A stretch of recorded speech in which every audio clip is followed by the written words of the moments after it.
মানুষ হয় গান দিয়ে নিজেকে ব্যস্ত রেখেছে, না হয় জুয়া দিয়ে ব্যস্ত রেখেছে। ঘুমানোর আগ পর্যন্ত মানুষ মোবাইল চালায়। কথা কি ঠিক না ভুল বলেন তো? ঘুমানোর আগ পর্যন্ত যদি মোবাইল চালায়, তাহলে সে তার আত্মাকে কখন বুঝতে দিবে যে সে তার আত্মার উপর অত্যাচার করতেছে? সে তো সময় দেয় না তার আত্মাকে। সে তো তার আত্মার উপর ব্যস্ততার মাধ্যমে, দুনিয়াবি আনন্দের মাধ্যমে ওই আত্মার উপর অত্যাচার করেই চলেছে। এই আত্মাকে যদি মানুষ শান্ত করতে চায়, এই আত্মাকে যদি মানুষ খাবার দিতে চায়, তো ইবনে তাইমিয়া মিথ্যা বলেননি। আল্লাহ বলেছেন, আলা বিযিকরিল্লাহি তাতমাইন্নুল কুলুব। আল্লাহ সুবহানাহু ওয়া তাআলার স্মরণে মানুষের আত্মাগুলো প্রশান্তি পায়। কেন প্রশান্তি পায়? এই আত্মার সৃষ্টিকর্তা তো আল্লাহ। আপনি তাকে গুনাহ দিয়ে আল্লাহ থেকে দূরে সরিয়ে রেখেছেন। যখন আপনি আল্লাহর স্মরণ করেন, তখন একটা সময় আসে এই আত্মা আত্মহত্যা করে পালিয়ে বাঁচার রাস্তা খুঁজে। হতাশাগ্রস্ত আত্মা, বিপর্যস্ত আত্মা হাজারো যুবক আছে, হাজারো যুবতী আছে, যারা অন্যায় করতে করতে করতে করতে আল্লাহর থেকে আত্মাকে দূরে নিয়ে যেতে যেতে যেতে যেতে হতাশাগ্রস্ত, বিপর্যস্ত, চিন্তাগ্রস্ত, জীবনে শান্তি নাই। এসি রুমে থাকার পরেও ঘুম আসে না। সুখ আর শান্তি এক জিনিস নয়। টাকা দিয়ে সুখ কেনা যেতে পারে, টাকা দিয়ে শান্তি কেনা যায় না। টাকা দিয়ে 100 তলা বিল্ডিং বানানো যেতে পারে, এসি ক্রয় করা যেতে পারে, কুলার ক্রয় করা যেতে পারে, টাকা দিয়ে শান্তি ক্রয় করা যায় না। শান্তি আসে আল্লাহর সামনে মাথা নত করলে, শান্তি আসে আল্লাহর সামনে ছোট হলে, শান্তি আসে আল্লাহর শুকরিয়া আদায় করলে। যেভাবে দাউদ, যেভাবে সুলাইমান আল্লাহর শুকরিয়া আদায় করেছে, এত ক্ষমতার মালিক হওয়ার পরেও, এত টাকার মালিক হওয়ার পরেও, এত ধনী হওয়ার পরেও আল্লাহ যত নিয়ামত দিয়েছে, দাউদ আর সুলাইমান তত ছোট হয়েছে। আল্লাহ যত নিয়ামত দিয়েছে, দাউদ আর সুলাইমান তত ছোট হয়েছে।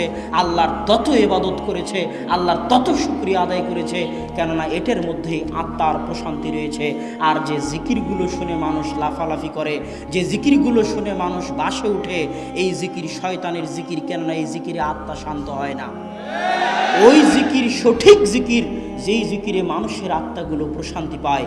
অতএব হে আমার ভাইরা, আমরা যদি আমাদের সময় বরকত খুঁজে পেতে চাই, আমরা যদি আমাদের জীবনে শান্তি আনতে চাই, তাহলে দুনিয়া থেকে একটু হলেও সময় বের করতে হবে প্রতিদিন আল্লাহ সুবহানাহু ওয়া তাআলাকে স্মরণ করার জন্য।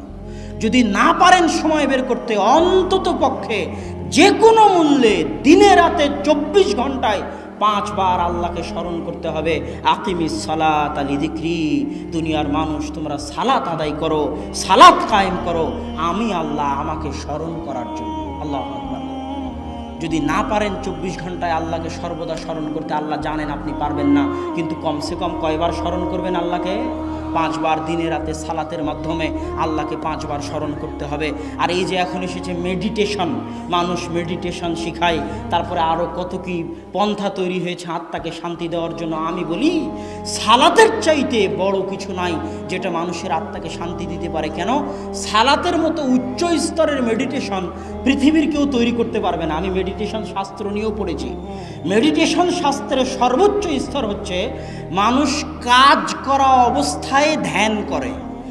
কাজ করা অবস্থায় ধ্যান করে, এটা হলো মেডিটেশনের সর্বোচ্চ স্তর। এমনি চুপচাপ শান্ত হয়ে বসে থেকে ধ্যান করতে পারে, এটা সবাই পারে, কিন্তু কাজও করতেছেন আবার ধ্যানও করতেছেন, এর চেয়ে উচ্চ স্তরের মেডিটেশন হতে পারে না। এটা মেডিটেশন শাস্ত্রের কথা। ঠিক সালাত, আপনি নড়াচড়াও করতেছেন, রুকু সিজদাও করতেছেন, অথচ আপনার ফুল কনসেন্ট্রেশন, ফুল মনোযোগ সিজদার দিকে দৃষ্টি রেখে আল্লাহ সুবহানাহু ওয়া তাআলার সাথে আছে। এর চেয়ে বড় মেডিটেশন পৃথিবীতে হতে পারে না, যদি মানুষ মনোযোগ দিয়ে সালাত আদায় করতে পারে। মনোযোগ দিয়ে সালাত আদায় করলে আপনার অন্তর শান্ত হবেই, আপনার জীবনে শান্তি ফিরে আসবেই, আপনার সময়ে বরকত হবেই হবে। আপনার সময়ে বরকত ফিরিয়ে আনার দ্বিতীয় পদ্ধতি হচ্ছে কোরআন তেলাওয়াত করা, যার কথা আমি আগেও বলেছি। আব্দুর রাজ্জাক বিন ইউসুফ বলেন, ডক্টর জাকির নায়েক বলেন, তারা হাজার বক্তব্য দিয়ে যত লক্ষ মানুষকে হেদায়েত করতে পারবে, এক কোরআন তার চেয়ে বেশি মানুষকে হেদায়েত করতে পারবে। কেন? হুদাল লিন্নাস, আব্দুর রাজ্জাক বিন ইউসুফ, ডাক্তার জাকির নায়েককে আল্লাহ বলেনি হুদাল্লিন নাস, কিন্তু কোরআনকে আল্লাহ বলেছে হুদাল্লিন নাস। কেউ যদি না থাকে, শুধু কোরআন যদি থাকে, কোরআন একাই মানুষকে হেদায়েত করতে পারবে। এই ক্ষমতা, এই পাওয়ার কোরআনের মধ্যে আছে। কিন্তু আমাকে এবং আপনাকে বুঝে কোরআন পড়তে হবে। বুঝে কয়জন? বুঝে কোরআন পড়তে হবে। বুঝে কয়জন? আল্লাহ বলছে কোরআনকে যদি পাহাড়ের উপর অবতীর্ণ করতাম, পাহাড় বিদীর্ণ হয়ে যেত, চূর্ণ বিচূর্ণ হয়ে যেত। কোরআন এত দামি জিনিস, এত ভারী জিনিস, কিন্তু মানুষের কোরআন বুঝার মতো ক্ষমতা নাই। মানুষের যেমন পেটের খাবার লাগে, মানুষের তেমন আত্মার খাবার লাগে, কিন্তু মানুষ বুঝে না। মানুষ কেন বুঝে না? মানুষের এই শরীরটা তৈরি হয়েছে দুনিয়াতে। এই শরীর কোথায় তৈরি হয়েছে? দুনিয়াতে, মায়ের পেটে। আর আত্মা কোথায় তৈরি হয়েছে? আত্মা কি দুনিয়াতে তৈরি হয়েছে? আমাদের প্রত্যেকের ভিতরে একটা জিনিস আছে যেটা দুনিয়ার নয়, সেটা আল্লাহর পক্ষ থেকে পাঠানো, সেটা হচ্ছে আমাদের আত্মা। এই জন্য যখনই গুনাহের কথা আসে তখনই আল্লাহ দোয়া শিখিয়ে দিয়েছেন, রব্বানা যালামনা আনফুসানা, আমরা আমাদের আত্মার উপর অত্যাচার করেছি। আল্লাহ বলেননি গুনাহ করেছি। ইন্নী যালামতু নাফসি, আমি আমার আত্মার উপর অত্যাচার করেছি। আল্লাহ বলেননি গুনাহ করেছি। কেন? যখনই মানুষ গুনাহ করে তখনই সে তার আত্মার উপর অত্যাচার করে। কেননা এই আত্মা তো সেই আত্মা, এই আত্মা তো সেই আত্মা যে আত্মা আসমানের জগতে আল্লাহকে বলেছিল আলাস্তু বিরব্বিকুম ক্বালু বালা, আল্লাহ বলেছিল আমি কি তোমাদের প্রতিপালক নই? এই আত্মাও বলেছিল হ্যাঁ আপনি আমাদের প্রতিপালক। কিন্তু দুনিয়াতে আসার পর ওই আত্মাকে তার প্রতিপালক থেকে দূরে সরিয়ে দেওয়া হয়েছে। ওই আত্মাকে তার প্রতিপালক থেকে দূরে সরিয়ে দেওয়া হয়েছে।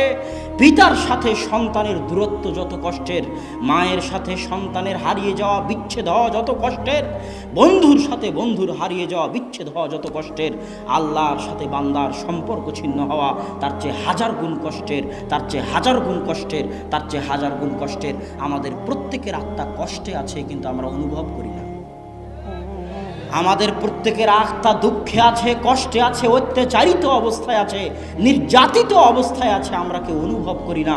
আমাদের অনুভব করতে দিতে হবে। কেন অনুভব করি না? আমরা সবাই নিজেদেরকে ভুলিয়ে রাখি গানের মাধ্যমে, ব্যস্ততার মাধ্যমে, সংসারের মাধ্যমে, খেলার মাধ্যমে। আমরা নিজেদেরকে ভুলিয়ে রাখতে চাই যে আমরা একদিন মারা যাব। আত্মার কথাটা আমরা শুনতে চাই না। আত্মার কথা শোনার জন্য একটু সময় দিতে হয়। দুনিয়ার সব কিছু থেকে দূরে হয়ে আত্মার কথা শোনার জন্য একটু সময় দিতে হয়। মানুষের হাতে সেই সময়টুকু নেই।